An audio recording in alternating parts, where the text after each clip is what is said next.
If you want to remove people from photos on the Motorola Edge 70 Pro, then first of all, we're gonna open the Photos app. And over here, we're gonna choose the photo that you want to edit. So I have prepared an example picture over here, and we're gonna tap on Edit at the bottom of the screen. Now you want to go to Actions category, and you should be able to find Magic Eraser. We want to select that option. Now we can tap Circle or Brush the area that you want to erase. So in my case, I'm gonna select this person over here, and then we're gonna tap on Erase. Wait a couple of seconds, and the selected person should be gone. And then we can keep going. We can select another person over here, and we can erase that person as well, and so on and so forth. So we can just keep going over and over again. We can also try to select multiple people at once. Sometimes it works just fine. There we go, and let's also select this person over here.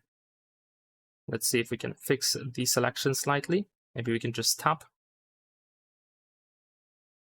There we go. All right, and let's say I'm gonna try to do something with that selected area. There we go. Technically it worked. I can see that something actually went wrong with the person that I was supposed to keep, so I'm just gonna revert that. We can also revert changes over here if necessary. There we go. Now the person was correctly selected. And once we are done, we should be able to tap on this check in the bottom right corner. Also keep in mind that sometimes something might be left after removing a person from the photo. So you can, for example, try to select that thing that you want to get rid of. Let's deselect that, and let's try again. There we go. Let's say I want to get rid of that thing that was left. We can easily do so as well. Let's select something over here and remove that too, to make it look pretty. There we go. And maybe this thing over here as well.